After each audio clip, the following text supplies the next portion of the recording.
Imaginez que vous ayez un compte bancaire. Mais au lieu d'argent, ce sont des jours de votre vie qui y sont déposés.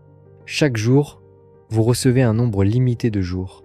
Et à chaque instant, ils sont en train de disparaître. Ce compte est unique, ne se remplit jamais à nouveau. Pourtant, la plupart d'entre nous vivons comme si nous étions immortels, comme si nous avions tout le temps du monde. Mais la réalité est bien différente. Chaque seconde qui passe ne reviendra jamais. Et aujourd'hui, il est temps de vous réveiller à cette vérité. Votre vie est plus courte que vous ne le pensez. Dans les 15 prochaines minutes qui vont suivre, vous apprendrez des stratégies puissantes pour faire en sorte que votre temps compte, non pas juste le gérer, mais vraiment le vivre.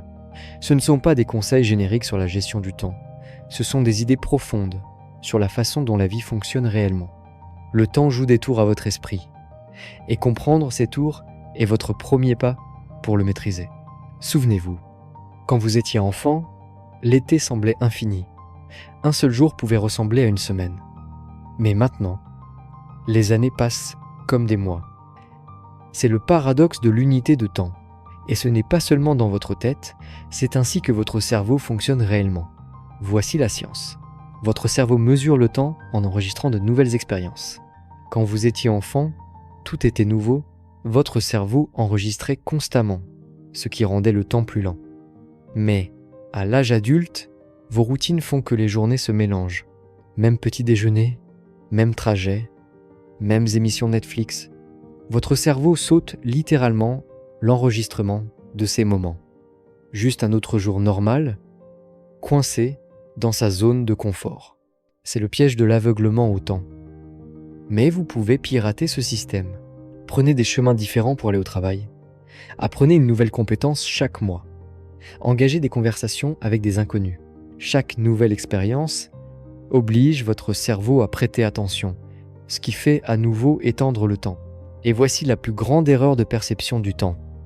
Nous surestimons constamment ce que nous pouvons faire en une journée, mais nous sous-estimons massivement ce que nous pouvons faire en un an. C'est pourquoi les gens abandonnent leurs objectifs trop tôt. La plupart des gens confondent être occupés avec être productifs. Ils remplissent leur journée de tâches qui semblent importantes, mais qui ne comptent pas réellement. Voici un outil puissant, le test du lit de mort. Pensez à vous-même à 90 ans, en train de regarder en arrière. Vous souviendrez-vous de cette heure supplémentaire au bureau ou de ce temps passé avec votre famille? Soudainement, les priorités deviennent parfaitement claires. Je vais finir ce rapport d'abord.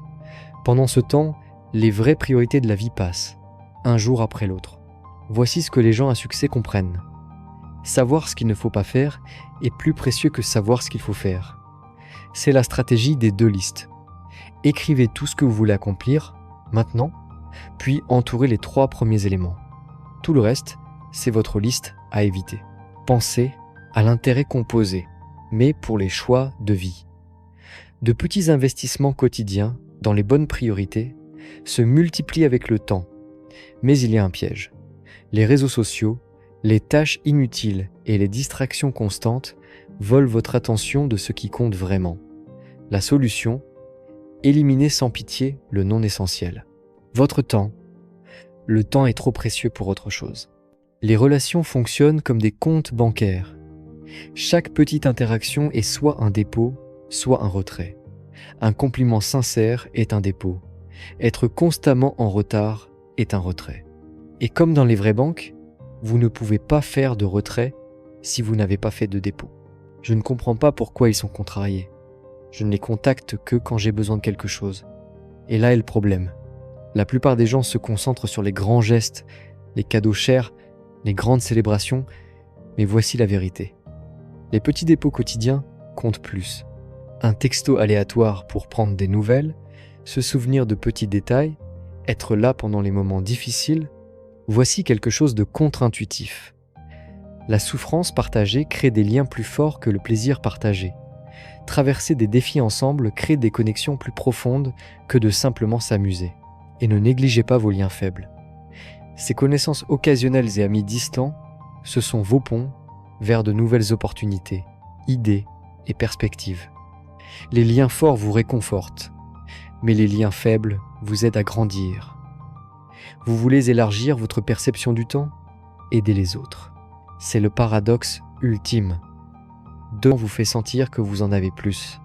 Les meilleures opportunités de carrière ne sont pas là où vous pensez. Elles sont juste un pas hors de votre zone de confort.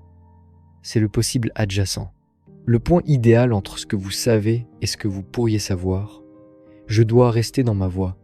Mais c'est exactement comme ça que les carrières stagnent. Voici une énorme erreur de carrière. Optimiser pour l'argent trop tôt dans la vingtaine et au début de la trentaine. Optimiser pour l'apprentissage. Chaque nouvelle compétence que vous acquérez est comme un billet de loterie pour de futures opportunités. L'argent suit toujours la connaissance.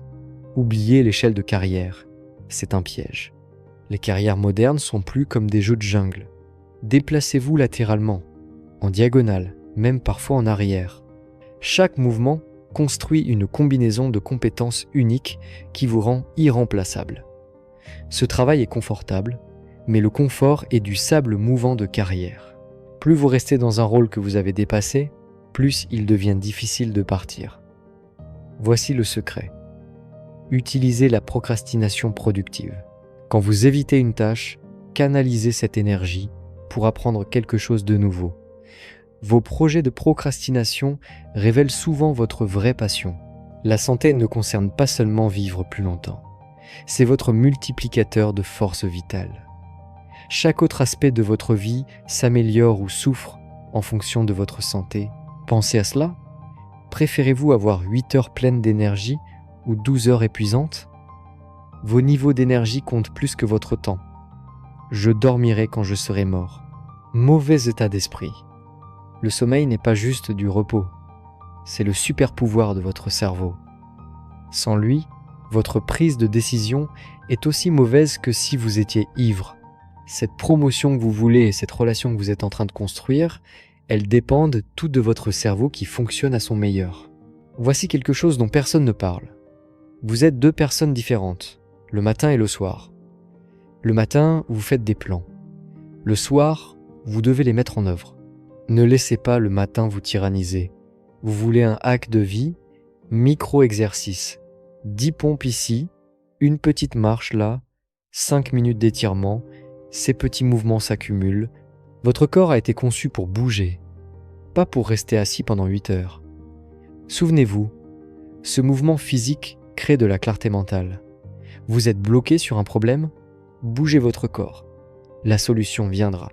Vous voulez apprendre n'importe quoi plus rapidement? Enseignez-le à quelqu'un d'autre. C'est l'effet enseignant. Expliquer quelque chose oblige votre cerveau à le comprendre à un niveau plus profond. Je ne suis pas prêt à enseigner, mais c'est exactement pour ça que vous devriez enseigner. Vos luttes font de vous un meilleur enseignant qu'un expert. Vous vous souvenez encore de ce qui était confus. Voici un hack d'apprentissage. Lisez des biographies. Pourquoi? Parce que chacune d'elles vous donne une vie d'expérience, en quelques heures. Vous voulez éviter les erreurs courantes? Apprenez de ceux qui les ont déjà faites. La plupart des gens essaient de devenir bons à tout. Les gens intelligents restent délibérément mauvais à certaines choses. Cela s'appelle l'amateurisme délibéré. Cela garde votre cerveau flexible et votre ego sous contrôle. Les contraintes ne sont pas votre ennemi. Elles sont votre super pouvoir. Temps limité, argent limité, ressources limitées, c'est bien. Ces contraintes vous obligent à être créatif. Et voici la compétence la plus précieuse. Savoir quand arrêter. L'abandon stratégique n'est pas un échec. C'est faire de la place pour de meilleures opportunités. Abandonnez vite ce qui ne sert pas votre croissance. Vos émotions ont un minuteur secret.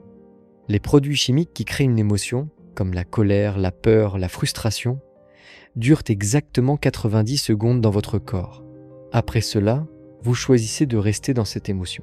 Je ne peux pas contrôler ce que je ressens, mais voici la vérité. Bien que vous ne puissiez pas contrôler la première vague d'émotions, vous contrôlez absolument la seconde. Considérez la régulation émotionnelle comme un super pouvoir. L'intelligence brute peut vous permettre d'obtenir le travail, mais la régulation émotionnelle vous permet d'obtenir la promotion. Pourquoi? Parce que les gens font confiance à ceux qui peuvent rester calmes dans le chaos. La plupart des gens cachent leur vulnérabilité. Les gens intelligents l'utilisent stratégiquement.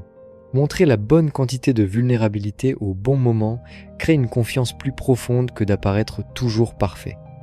Voici une erreur coûteuse. Évitez les conversations difficiles. Ces conversations sont comme des intérêts composés inversés. Plus vous attendez, plus vous accumulez de la dette émotionnelle. Ce petit problème que vous évitez, il grandit chaque jour. Et la gratitude n'est pas juste une pratique de bien-être. La gratitude non exprimée, c'est comme avoir de l'argent dans une banque sans pouvoir jamais le retirer. Utilisez-la ou perdez-la. L'argent ne concerne pas seulement les chiffres sur votre compte bancaire. C'est quelque chose de beaucoup plus précieux. Votre liberté de temps. Voici une vérité que la plupart des gens ignorent. Gagner plus d'argent vous rend souvent plus pauvre en temps. À mesure que votre revenu augmente, votre style de vie s'élargit. Maison plus grande, plus entretien, voiture plus chère, plus de soucis, meilleur quartier, plus long trajet.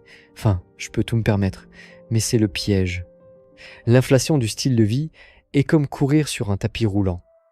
Allez vite, mais ne jamais aller nulle part. Pensez à l'affluence de temps. Préférez-vous gagner 100 000 $ en travaillant 80 heures par semaine ou 70 000 $ en travaillant 30 ?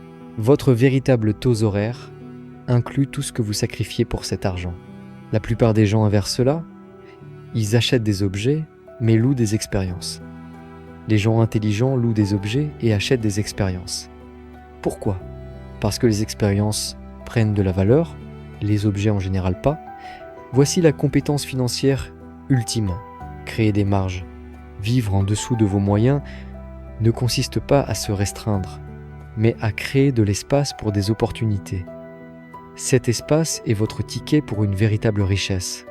La créativité ne consiste pas à attendre l'inspiration. Elle fonctionne plus comme un robinet. Quand vous le tournez pour la première fois, de l'eau rouillée en sort. Ce sont vos mauvaises idées. Vous avez besoin de ces mauvaises idées. Elles nettoient la voie pour les bonnes. J'attends l'idée parfaite, mais c'est comme attendre que l'eau soit propre sans tourner le robinet. Vous devez traverser la rouille. Voici quelque chose de contre-intuitif. La créativité aime les contraintes. Donnez à quelqu'un des options illimitées. Il se figera. Donnez-lui des options limitées. Il deviendra créatif. Pensez à cela. Shakespeare écrivait dans un mètre et une rime stricte. Ses limites forçaient sa créativité. La plupart des gens essaient de créer et de juger en même temps. C'est comme essayer de conduire avec un pied sur l'accélérateur et l'autre sur le frein. D'abord créer, ensuite juger. Documentez tout ce que vous créez. Votre cerveau est comme un muscle créatif. Il a besoin de voir ses progrès pour devenir plus fort. Ces premières tentatives terribles sont votre preuve de progression. Et voici le véritable secret. Combinez des compétences que personne d'autre ne combine. Cette intersection unique, c'est votre super pouvoir créatif. Votre énergie est votre ressource la plus précieuse. La gestion du temps est inutile sans gestion de l'énergie. Vous ne pouvez pas faire un travail significatif si vous êtes à plat. La plupart des gens ne disent jamais leur énergie. Ils ne réalisent pas que certaines activités donnent de l'énergie tandis que d'autres l'enlèvent. Cette marche du matin, un coup de boost d'énergie, cette amitié toxique, un vampire d'énergie. J'ai juste besoin de plus de volonté, mais la volonté est comme un muscle, elle se fatigue. Les gens intelligents ne comptent pas sur la volonté. Ils conçoivent leur environnement pour prendre des décisions bonnes et automatiques. Pensez à la fatigue décisionnelle. Chaque choix que vous faites prend de l'énergie. Que porter ? Quoi manger ? Quand faire de l'exercice ? C'est pourquoi les gens à succès portent souvent les mêmes choses et mangent le même petit déjeuner. Ils économisent leur énergie pour les décisions qui comptent. Voici un hack d'énergie contre-intuitif. L'incompétence stratégique. Être délibérément mauvais dans les tâches non essentielles signifie que les autres arrêtent de vous les demander. Votre énergie reste protégée pour ce que vous faites de mieux. Souvenez-vous, la récupération n'est pas une perte de temps, c'est ainsi que vous multipliez la valeur de votre temps. Le succès ne dépend pas seulement de ce que vous savez, mais de qui vous connaissez. Mais voici le truc. Le véritable capital social ne consiste pas à collecter des cartes de visite ou des connexions LinkedIn. Il s'agit de construire des relations authentiques. Il existe une formule simple pour l'amitié. Temps, jian, vulnérabilité, jian, expérience partagée. Vous ne pouvez pas contourner aucun de ces éléments. Les vraies connexions ont besoin des trois. Je n'ai pas le temps de réseauter, mais c'est raté. Le vrai réseautage n'est pas une question de prendre, mais de connecter. Les meilleurs réseautiers ne sont pas des collecteurs, mais des connecteurs. Ils présentent des gens qui devraient se connaître. La plupart des gens sous-investissent dans l'entretien de leurs amitiés. Ils attendent les grands événements de la vie pour se reconnecter. Mais les relations fortes se construisent dans les petits moments. Ce texto de prise de nouvelles aléatoires, ce café rapide, c'est là où de vrais liens se développent. Pensez à la communauté comme à un jardin. Vous ne pouvez pas planter toutes les graines en même temps et attendre qu'elles poussent. Vous avez besoin d'actes constants de soins. Chaque conversation est de l'eau. Chaque introduction est un engrais. Les vraiment réussis construisent leur communauté avant d'en avoir besoin, car quand vous avez besoin d'une communauté, il est trop tard pour en construire une. Les modèles mentaux sont les raccourcis de votre esprit pour comprendre la réalité. Mais voici le piège. La carte n'est pas le territoire. Vos modèles mentaux sont toujours plus simples que la réalité, et c'est à la fois leur force et leur faiblesse. La plupart des gens ne voient que ce qui est devant eux. Ils jouent aux dames, tandis que la vie joue aux échecs. La pensée de second ordre est votre avantage. Demandez non seulement ce qui se passe ensuite, mais ce qui se passe après ce qui se passe ensuite. Cela semble être le choix évident, mais évident pour qui ? Votre carte mentale pourrait manquer d'un territoire crucial. C'est pourquoi plusieurs perspectives ne sont pas juste utiles. Elles sont essentielles. Voici une vérité puissante. La connaissance n'est pas le pouvoir. La compréhension est le pouvoir. Savoir qu'une tomate est un fruit, c'est la connaissance. Comprendre qu'il ne faut pas la mettre dans une salade de fruits, c'est la compréhension. La plupart des gens collectent des faits. Les gens intelligents collectent des modèles. Pensez à la pensée inverse. Au lieu de demander « Comment puis-je résoudre ce problème ?», demandez-vous « Comment suis-je en train de créer ce problème ?» Parfois, la solution consiste à arrêter ce qui cause le problème en premier lieu. Votre vie n'est pas quelque chose qui vous arrive. C'est quelque chose que vous concevez activement. Pensez-y comme à un portefeuille. Pas seulement d'argent, mais d'expérience, de relations, de compétences et de rêves. La plupart des gens surévaluent la planification et sous-évaluent les tests. Le design de la vie ne consiste pas à faire des plans parfaits. Il consiste à mener de petites expériences pour voir ce qui fonctionne réellement pour vous. Je dois d'abord tout comprendre, mais c'est exactement à l'envers. Vous ne pouvez pas penser votre chemin vers la bonne vie, vous devez la tester. Voici ce que la plupart des gens manquent à propos du changement. De petits ajustements créent d'énormes résultats. Vous voulez transformer votre vie ? Commencez par changer une chose pendant 5 minutes. Cette petite victoire crée de l'élan pour des changements plus grands. Pensez à vos critères. La plupart des gens mesurent leur vie par les critères de la société.